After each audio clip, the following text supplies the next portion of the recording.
This is Transfer Talk. Conor Gallagher is set to return to the UK as a move to Atletico Madrid stalls.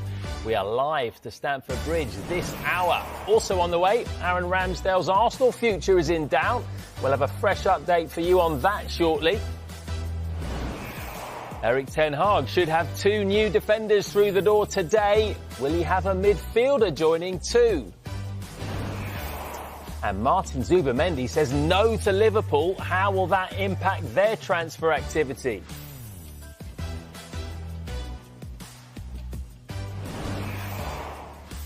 Afternoon, all afternoon, once again to Dan, to Flex and to Kwaku. And guys, we've got some breaking news to start off with because Aaron Wan-Bissaka is now formally a West Ham player. He has signed a 7-year contract and the deal is worth £15 million from Manchester United. We've also got some quotes from the man himself. He says, "It was a no-brainer for me to join West Ham. I'm excited and happy to be there. It's an amazing feeling to be back in London and I'm excited for what's coming. I was born here, so I know the ins and outs of London, which plays a big part in my life. So to be back playing in this city means a lot to me. I'm happy to be here, grateful for the warm welcome, and I'm excited to be playing for the club and will give it my all." This bit's interesting as well. I can't wait to get on the pitch, get to know the players and push on from there. I see a team that is in it together, that will push each other to win, and a group that has got each other's backs through thick and thin. So being part of that and having that insurance helps a lot when you are surrounded by a good squad. Let's start, Kwaku, with the West Ham point of view. It's another defensive signing after the likes of Kilman, Jean-Claire Todibo. They could have a completely new, almost, backline for the start of the season. Incredible business from West Ham, and credit goes to their technical director, Tim Stuyton, who's been the architect behind these moves. He flew with Todibo to make sure that deal got over the line. And with Wan-Bissaka, we've been talking about it for the last couple of weeks. It looked like it was going to happen, and it's great for West Ham to finally get that over the line before the new season, because that was a position they needed to strengthen in. And if you look at this West Ham squad going into this new season, it's one of the strongest in the Premier League. They're improving, and in the season where they haven't got European football, it's just such a stacked team and such a stacked squad. In terms of Wan-Bissaka, we know about his limitations, and we saw that at Manchester United in terms of going forward. But defensively, he's an incredible one-on-one fullback, and West Ham fans are going to love him at London Stadium. He's going to be one of those blood and thunder defenders that really gives his all for the club. He talks about it in a statement that he was born in London. He knows London very well. Obviously, came through Crystal Palace. And it's great for him to go to a place where he can go and re-establish himself. And he's not yet declared for Congo in terms of national football. He hasn't played for England yet. So maybe this is a position for him to go and really stake a claim to start in a very competitive spot for England at right back. But this West Ham team, I'm just going through the signings. Like you mentioned, the defensive signings in Kilman and Todibo, but signing a Somerville, Füllkrug, it's just a team that I'm very, very impressed with. And I think that the sky's the limit for this West Ham side, who are improving transfer after transfer, and I think that if they manage to assimilate and get everything together before the beginning of the season, I think Lopetegui is going to be very happy with the business that Tim Stuyton's helped get done. And as Kwaku mentions there, it's a good point. You know, Wan-Bissaka's strengths very much defensively. So what does that tell you about the type of defender that Lopetegui likes? Well, I think, first of all, it shows that Julian Lopetegui, as soon as he walked through the doors of West Ham, thought, I need to rebuild that defence. I mean, we were talking earlier, Flex, that, West Ham conceded the most goals outside the bottom 3 last season. So I think for Julian Lopetegui, I think what he did at Wolves, for example, he took a team who were bottom of the table at that winter break at the World Cup, who, weren't incredibly solid defensively. And I think it's really interesting what Wan-Bissaka says there about having a team. He's walking into a team that he feels is together, and the atmosphere has really stood out to him. I think that's what he created at Wolves. When I spoke to all the players there, they spoke about the environment, the mentality, Lopetegui, kind of the aura. That was what he gave off, really. So I think Wan-Bissaka, I'm really excited for him. This is very much the second chapter of his career. He's still mid-20s. He's back in London. I think maybe at the end of the season, maybe we look back on this move as one of the deals of the window. Do you think Man U fans, by and large, would wish him well? How would you sum up his time there? Absolutely. You can never speak for an entire fan base, but I do believe that near enough every Manchester United fan will be wishing Aaron Wan-Bissaka well. He's been a fantastic servant for the football club. Yes, he came in for a huge price tag from Crystal Palace, maybe a little bit too high, but He's give his all for the club. He's ultimate professional. He locks in. He doesn't complain. He's always available. He had a couple of injuries last season towards the end, but by and large, he's always available and does the job the manager asks him to do. Doesn't try to overplay or do something he's not comfortable with. He does what he's asked to do and turns up every week and puts it in. And having interviewed him a couple of times and been around him, he is a top professional and a really good character.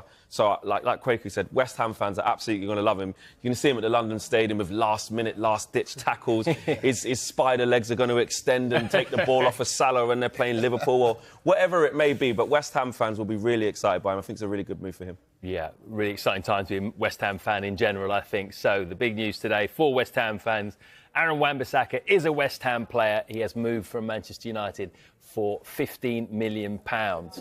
Right, let's get on to this extraordinary developing story involving one Conor Gallagher. He is expected to return to the UK today as negotiations continue between Chelsea and Atletico Madrid for a deal for João Felix.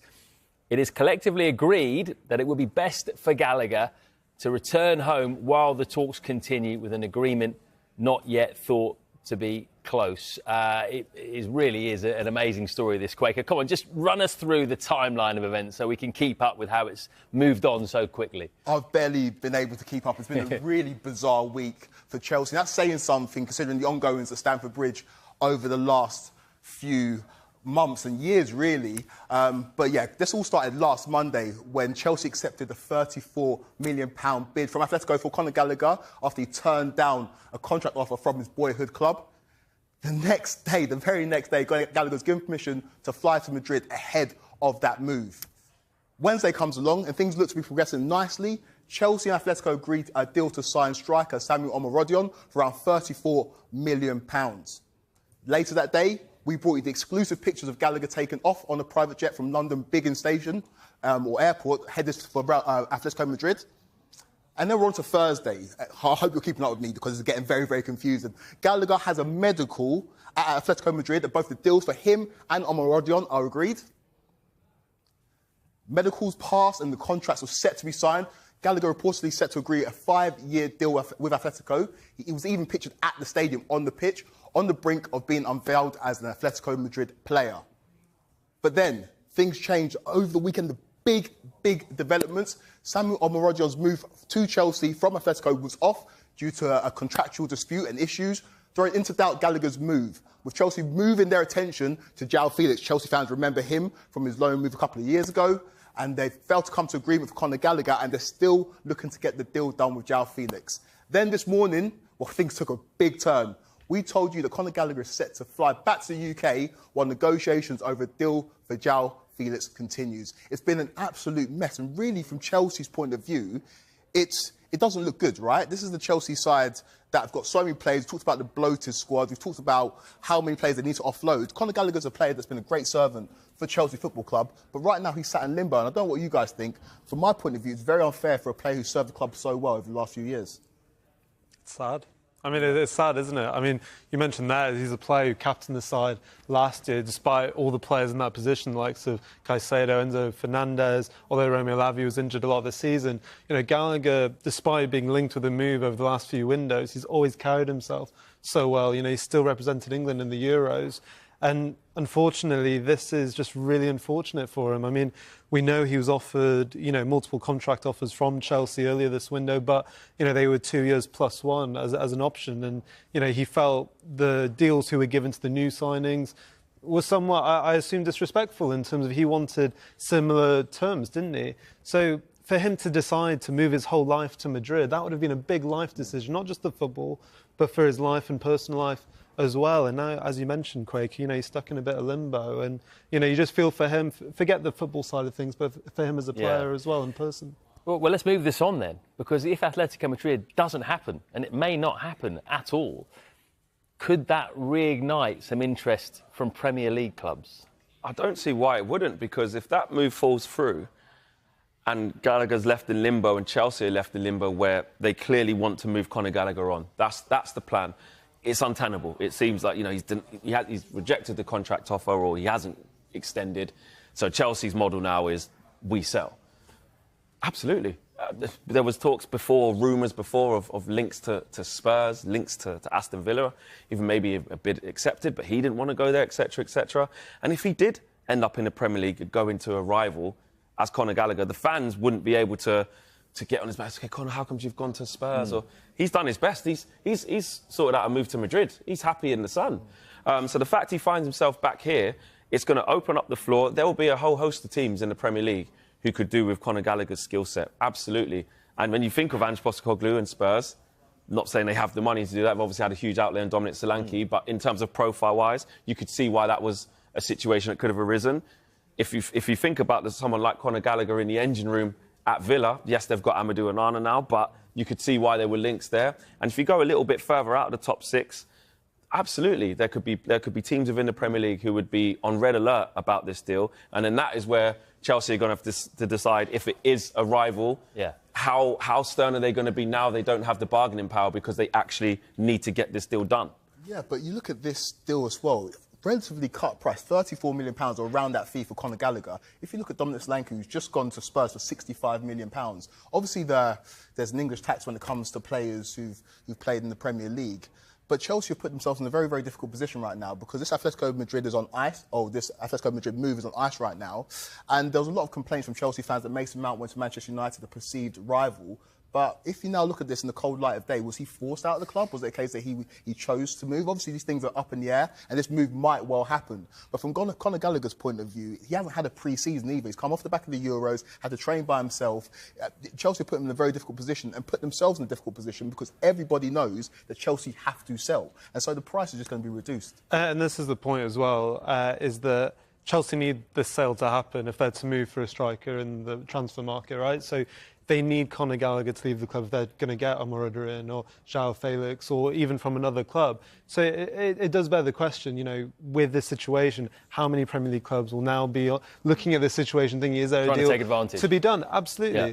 But, I mean, is there any way at all he could remain a Chelsea player come the end of the window? I don't know how that can happen because we know about the outlay that Chelsea have spent over the last couple of seasons on players in Gallagher's position. Think about the money spent on Moises Caicedo, the money spent on Enzo Fernandez, a man who's now wearing the captain's armband at Stamford Bridge, which is completely ironic considering what's gone on in the pre-season. Conor Gallagher is the man that come through Chelsea's academy. We understand the restrictions when it comes to PSR, so that counts as pure profit. Chelsea needs to get something from Conor Gallagher in terms of a fee for him. That's part of the reason why he was kind of forced out of the football club. People talk about the fact that he doesn't fit Enzo Maresca's style of play. That's a part of it. But also a huge part of it is that it represents pure profit when it comes to that £34 million fee. And so Chelsea need to shift him. I can't see any way back for him. Reports suggest that he'll be training away from the first team squad, which doesn't bode well for any player that looks to reassimilate themselves back into the squad that they were apparently leaving. So I can't see any way back for him at Stamford Bridge. It just remains to be seen where he does actually land. And also, it's a difficult situation, and I'm just likening it slightly in terms of principles to what happened with Jadon Sancho when he was sort of training alone and ostracised from the main group. Conor Gallagher's value, they value him at 34, 35 million pounds. If he's not had a pre-season, if he's currently not training, if he's not ready to start the season, a prospective buying club are going to also look at it, and it's untenable as well, and say, well, hang on a minute, this is a player you don't want. This is a player that, yes, he doesn't need long to get up to speed, but we need to get him up to speed. He's not quite sharp right now. These are all things that go in the buy-in favour of the club, trying to prize him away from Chelsea. And Chelsea are losing, if they haven't lost it all already, to be fair, with the situation, any sort of grip they had over this situation, any narrative and way they want it to swing in their favour, they're losing out on options, because if he doesn't leave the football club, like Quakey's saying, in terms of PSR and trying to avoid sanctions, etc., you would think that that's going to cause them way more problems if he stays than if he doesn't. Yeah, and of course it is all dependent on them sorting out a deal for João Felix, of course. That is the big situation for Chelsea as it stands. They've got to come to an agreement with Atletico Madrid first on Felix to get Gallagher out the door. Next, though, what does the future hold for Eddie Nketiah? Is a move to France on the cards? Plus, is Aaron Ramsdale set to leave Arsenal as well? Find out next.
A reminder of the breaking news this hour. Aaron Wan-Bissaka is now formally a West Ham player. He has signed a 7-year contract.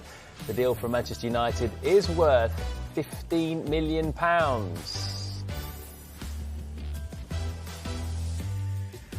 So welcome back to Transfer Talk. Let's get straight to France now. We can speak to French football expert Jonathan Johnson, who joins us live from Paris. Good to see you, Jonathan. Let's start with Eddie Nketiah. And it appears he won't be heading to Marseille. What can you tell us?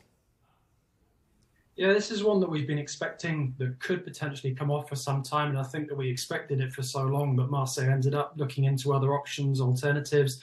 Took a bit too long to potentially find a deal with Arsenal for Nketiah. And in the meantime, they moved for Eli Wahi. So familiar with Premier League fans from the times that he's been linked with clubs such as Tottenham Hotspur. In the past, only ended up staying with Lens for one season in the end. So Marseille bringing him in. They're also still trying to find a deal with Borussia Dortmund for Youssoufa Moukoko. So this one definitely looks now like it's now off for Nketiah. And he and Arsenal will have to find some potential other landing spots as Marseille look to potentially bring in other names. So, Jonathan, Chelsea obviously in the market as ever. We talked about them on the show ad nauseum. Is there any other deals that you're looking to do, especially in France?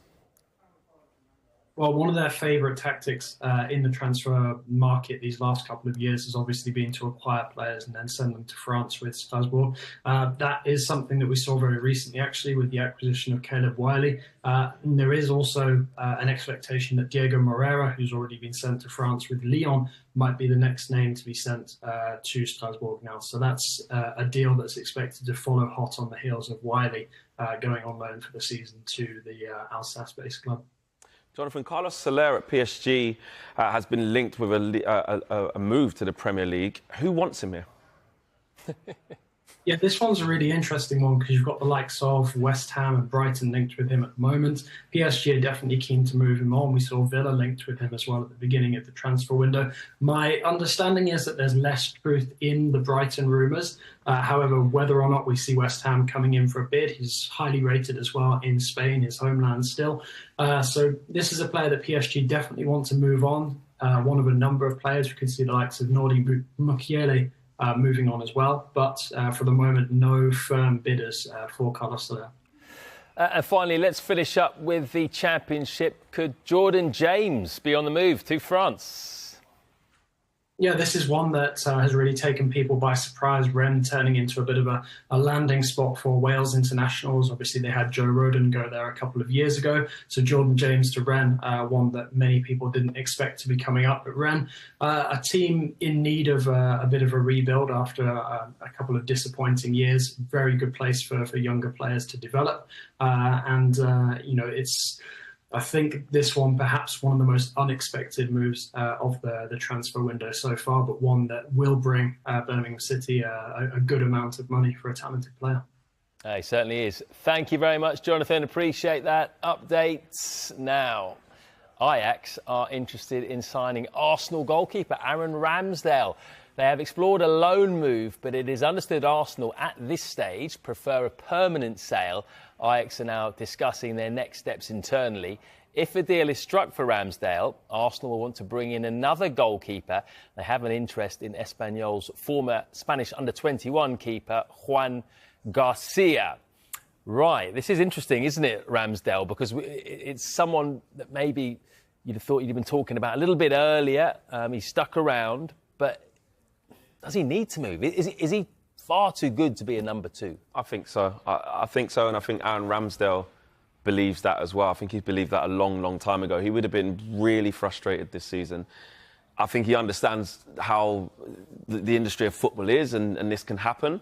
It probably would have come to a little bit of a shock, like it did to quite a lot of fans. But I think Aaron Ramsdale's way too good to be sitting on the bench and playing second fiddle to David Raya. And he pretty much only played last year in games where they played Brentford, where Raya couldn't actually play, and maybe a couple of cup games here. And that's Aaron Ramsdale's better than that. He's had a taste of what it's like to play in the Premier League and then obviously move to Arsenal and be challenging for the league, which they kind of did. And he didn't do anything wrong. He was good in that season. And he was very good in that season and really endeared himself to the fans. He's got a great relationship with the fans. If you speak to Arsenal fans, they always speak quite highly of him, and he's always rooting for the team. He's got a good headspace on him as well in terms of not agitating and just falling back. But now he's done that for a year. I do not envisage for 1 second that Aaron Ramsdale will not be talking to his agents and the football club to say, I'm off. I'm not doing this again for another year. And Mikel Arteta, of course, will be respectful and say he's fantastic and we want to use his skill set, etc., etc. But Mikel Arteta made his mind up a very long time ago. As soon as he brought David Raya into the football club, his decision was made that that would be the number one. And that's how the season panned out. So for Ramsdale, clearly staying in the England squad is a big priority for him. You know, going to Ajax, going to the Dutch league, is that the place to go to keep him in the international squad?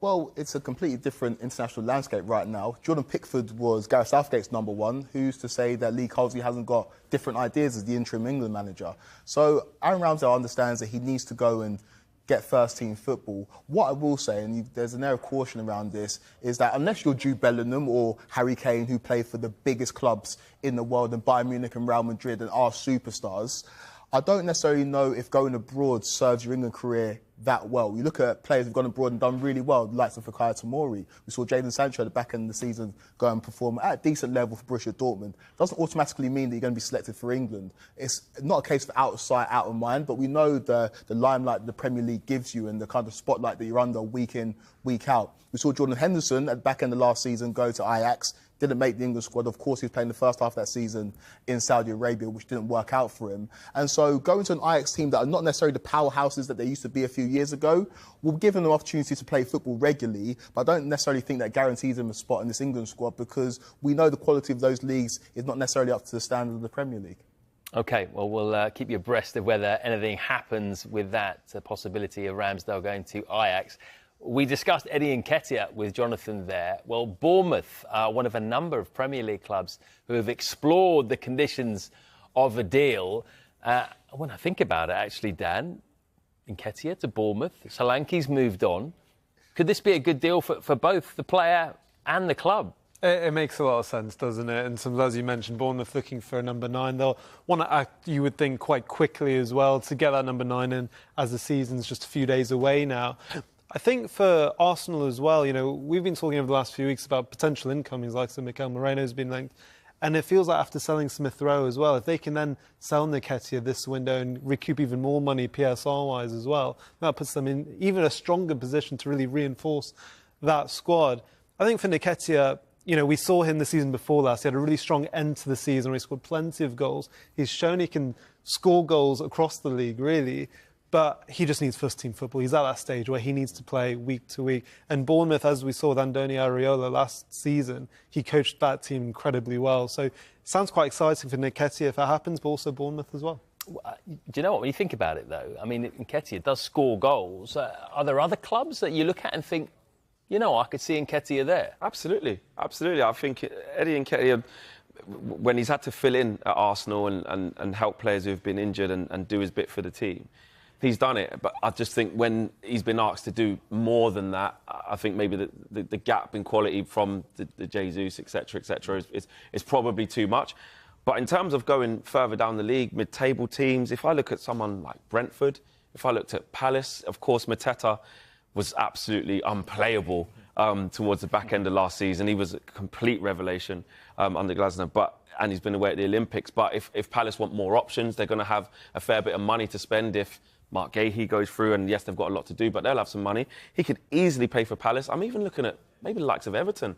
Everton are going to be looking to come out of a difficult couple of seasons where they've had to face relegation and points deductions. They've got a brand new stadium coming. It's going to be, hopefully, for Everton fans, a new dawn for the club. Calvert-Lewin has had his problems with injuries, etc. Beto's really, really struggled. I could see someone like Eddie Nketiah going to Everton in a new look side without sort of 10 points deducted, etc., and really kicking on. So I think it's an exciting opportunity for the rest of the league regarding Eddie Nketiah, because I think in the right setup, with consistent football and confidence and a manager behind him say, you know, you can be our main man, go and have a go at it, I think he'll do well. Yeah, OK. I wonder if there could be a few outgoings we'll be talking about concerning Arsenal over the next few days. We've got loads still to come. Next, this is a part that Flex is going to really like. We're going to be talking all things Manchester United. Plus, we're going to tell you why Martin Zubimendi snubbed Liverpool.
Welcome back to Transfer Talk. Let's get more now on our top transfer story, and that is that Conor Gallagher is set to return to the UK as his Atletico Madrid move stalls. Let's get right out to Stamford Bridge now. Speak to our reporter, Paul Gilmore. Paul, bring us up to speed with things. What's happening?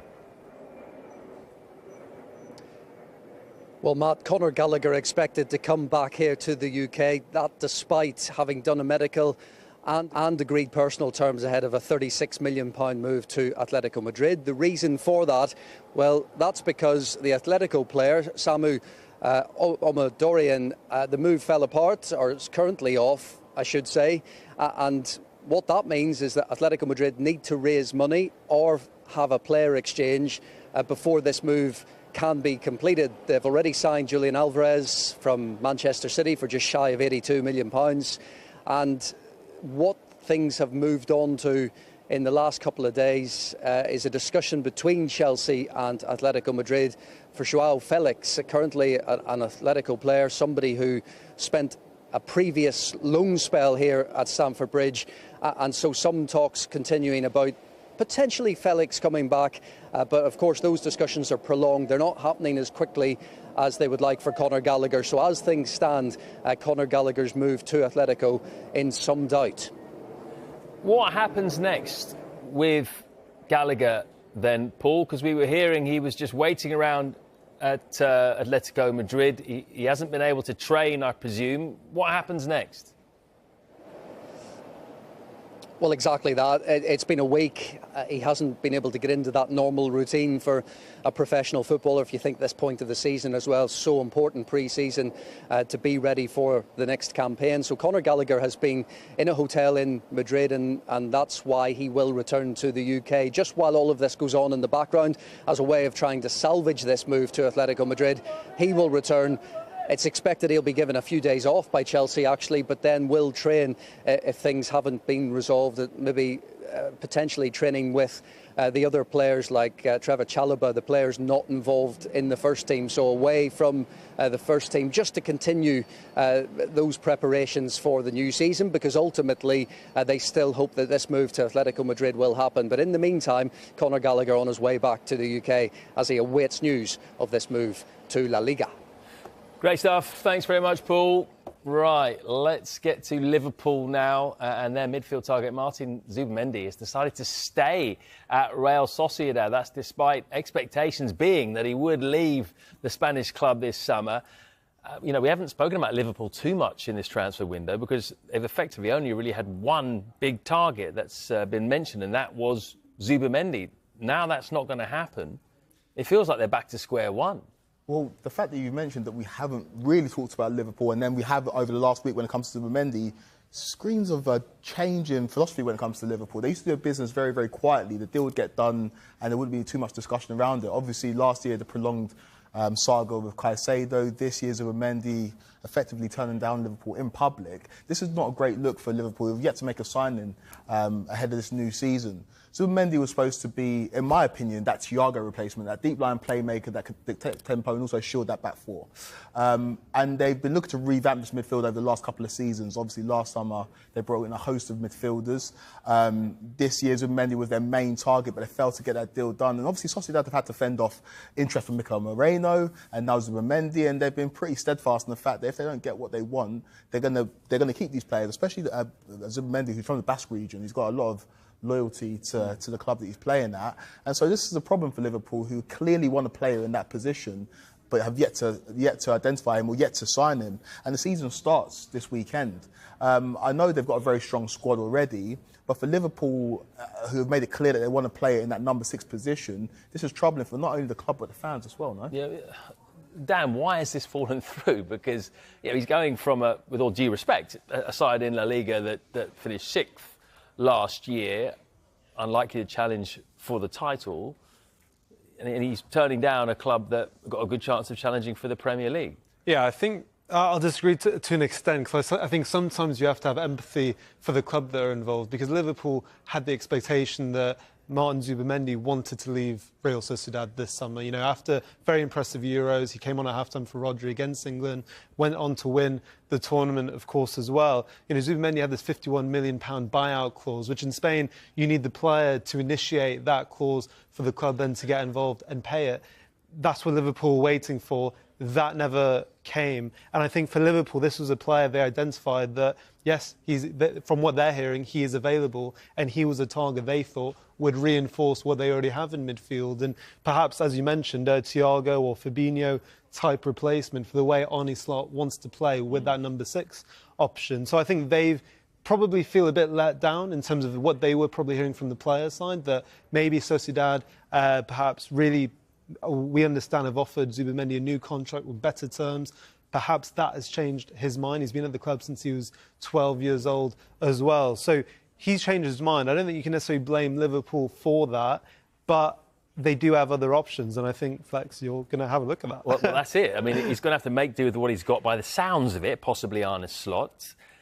Given what we've just said there, and that he seems to favour wanting to have a ball-playing number 6, how might he use those options this season? Yeah, I've had a little look into Liverpool's squad, and Arne Slot does have some riches in the squad where Jurgen Klopp has left them in a good position. We have seen that.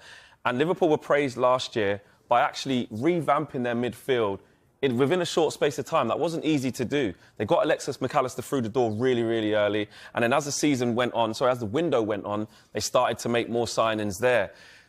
Trent, I'm going to start with Trent, actually, because there's been so much made about Trent Alexander-Arnold in terms of, from a right-back, he may not be best defensively. England have tried that sort of option. It didn't work. He's inverted into midfield at Liverpool. But as we can see, he struggled in that role. He struggles to progress the ball in terms of if there's pressure, how does he take the ball in those situations, and doesn't make a natural fit for that. The most natural fit I believe Liverpool have, and the player who is most suited to that role, is Wataru Endo down there.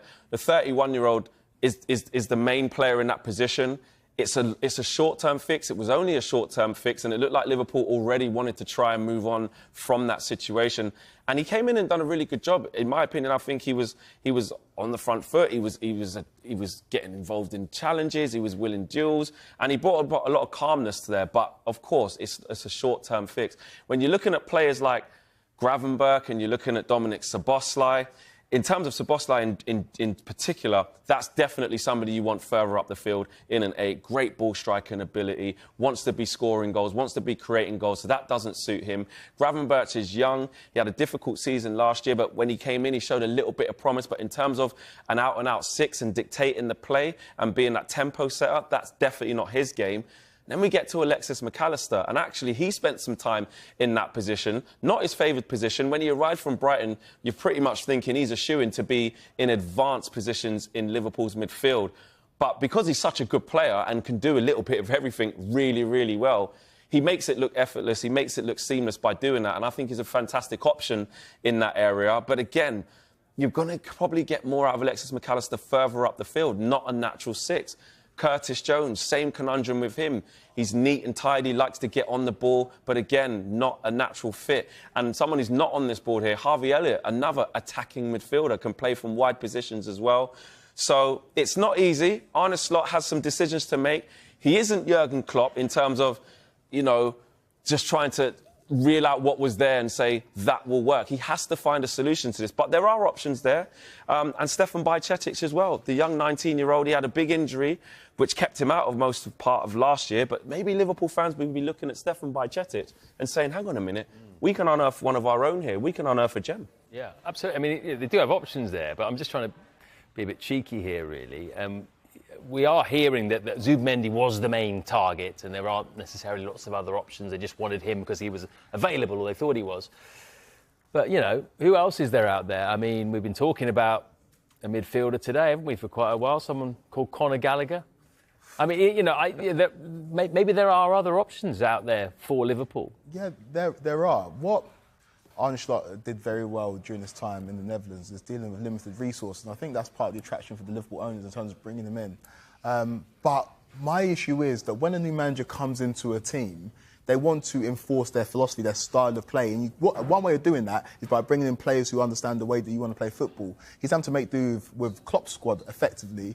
And it's going to be an interesting start to the season for Liverpool. Of course, they've got quality, but they want to reinforce that position, and you're being cheeky there in terms of mentioning Conor Gallagher. He just batted it off, by the way. He's not getting Liverpool. But that's an option, and that's where Chelsea have left themselves open to. A side like Liverpool, looking at the option, £34 million in this day and age is a snip for a midfielder that played so many games, got so much experience and so much quality as well. And so that would definitely be an option, definitely be on top team's radar, because he's a player that fulfills a multitude of roles. Last season at Chelsea, he played at number 6 at times. I think he's a bit better advanced. He's a great presser. He's got great energy. He can assimilate into any team. So that's one to watch. But Conor Gallagher to Liverpool, I don't really see it. I really do, though. I think Stefan Bajcetic has real good potential.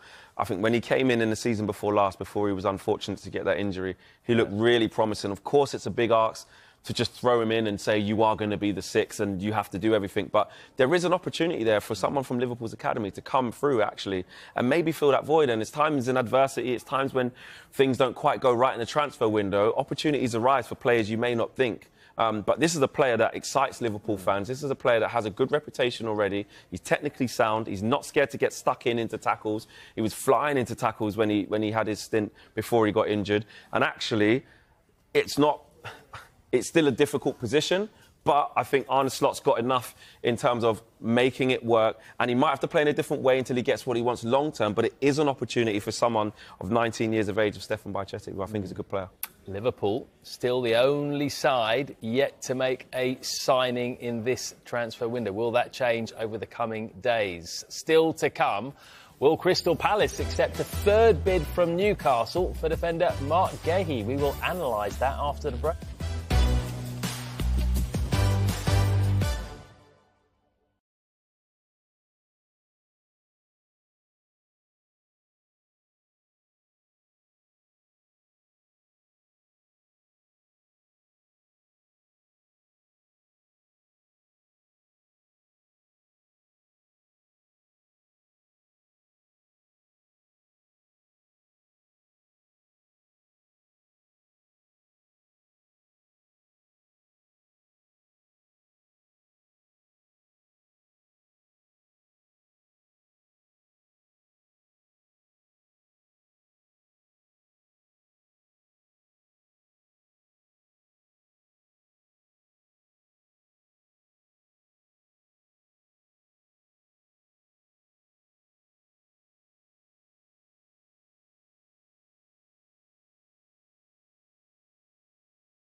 Hi there, welcome back to Transfer Talk. We're going to talk about Manchester United now, and they are expected to focus on midfield recruitment following the imminent arrivals of Noussair Mazraoui and Matthijs de Ligt. However, any potential incomings will be dependent on budget and valuation. And Flex, might they also be dependent on one or two outgoings? I think so. Manchester United are in a position whereby they need to sell players in order to bring players in. That is how the situation lies. I think we've just seen that with the situation with Aaron Wan-Bissaka and that domino falling, and that cleared the way for Mazraoui / de Ligt. In terms of midfield, I think you're looking at Christian Eriksen and Scott McTominay. I think maybe earlier on in the window or toward the back end of last season, I think there was an acceptance that if the right bid came in for Casemiro, then I think Manchester United would look at that. But with the length of contract, 3 years left, an awful lot of wages to be considered as well, it was only really the Saudi League teams that were going to be able to come in and make that happen. And as thus far, that hasn't materialised. So I think he's probably going to be expected to stay at this point. There has been interest in Scott McTominay. We know Fulham have been interested. There are other teams that are interested in Scott McTominay. I'm thinking if the numbers work, I think that would also work for Manchester United. And Christian Eriksen as well. Of course, he came in on a free a couple of years ago. It's not going to be a huge fee for Christian Eriksen at this stage of his career with the valuation, but the pennies take care of the pounds. Yeah, every little helps. Yeah, exactly. When I say little, it's quite a lot. Exactly, and that's the situation Manchester United find themselves in. They need outgoings in order to get incomings in midfield. Yeah. Okay, so options. Right, a few names have been mentioned. Just run us through some of the options. Yeah, absolutely. I mean, one name that has been mentioned consistently through this window has been PSG midfielder Emmanuel Ugarte. It's understood, he'd be quite keen on a move to Old Trafford, so personal terms wouldn't be an issue. But I don't think PSG are budging around the transfer fee. So what's been maybe perhaps impressive by Ineos is I think when they've looked at targets this summer, they have been having alternatives to their number one option. So outside of Ugarte, I think there's been the likes of Youssouf Fofana from Monaco, of course, Sofiane Amrabat from Fiorentina, who's on loan at United last season as well, and Sander Berge, who we've heard a lot of in the last week or so from Burnley. So it's quite interesting because I think from those profile of players, United are obviously looking at someone, maybe a long-term replacement for Casemiro for whenever or if and when he does leave the club. But they're all slightly different profiles, different levels of experience, and obviously in different leagues as well. Well, that's the thing. They are different profiles. So when you hear those names, which of those do you think is best suited to what Man United need in midfield? Me personally, I'm looking towards Manuel Ugarte and Youssouf Fofana. Youssouf Fofana's skill set's really interesting because he's powerful with the ball, he's a progressive ball carrier, he's strong in the tackle, and he has midfield presence. Manchester United, as Kwaku alluded to earlier on, been bullied in midfield, outnumbered in midfield, and outplayed in midfield. And Manchester United need a player alongside Kobbie Mainoo, who we now have a player who absolutely wants the ball, absolutely wants to keep the ball and is completely technically sound, and Bruno as a chief creator. Manchester United need a mix between a destroyer who can get about the pitch and win possession back, but also somebody who can play. So I'm looking at Youssouf Fofana and Ugarte between two of them, and I would lean more towards those. But again, the cost, Youssouf Fofana has a year left on his contract, so that could be quite attractive to Manchester United if they can get some money in. But Ugarte, with that price tag, like you said, Dan, it's looking really, really difficult. And that's why we're hearing links with Sander Berge with a potential price of £35 million. That's way more in the ballpark that Manchester United would be looking at. And Sofiane Amrabat, who had a stint last year on loan at Manchester United, I think when called upon, showed that he's disciplined and will carry out the role to the letter. But does have some limitations in other areas, but he can do a job for Manchester United. So I just think it depends what resources Manchester United have after a significant outgoing in that area of the pitch. All right, let's get to Newcastle then. They have made a third bid for Marc Guéhi. We understand that the bid is being considered. The second offer, placed on Thursday, was in the region of £50 million. Palace value him at £65 million. So you can imagine that third bid is somewhere between 50 and 65. I mean, it is a big amount, but when you look at their defensive problems, i.e. injuries, can you see why they want to shell out for someone like Guéhi? 100%. Last season, Newcastle suffered with injuries. Obviously, the injury to Nick Pope hampered them. Injuries to Sven Botman throughout the season, and Jamal Lascelles, who's the club captain, means that Newcastle were right to look in the market. Obviously, already brought in Lloyd Kelly on a free from Bournemouth. And Marc Guéhi fits the profile of Newcastle. I feel like it's a place where he can develop, he can grow with the club. And Newcastle looking to take that next step. This is a man that starred for England at the Euros, arguably England's best player at the Euros, outshone established defenders like John Stones. And so this is a deal that makes sense for both parties. Obviously for Crystal Palace, with reports of Joachim Andersen being of interest to other clubs, it will hurt Palace, especially after losing Michael Olise already.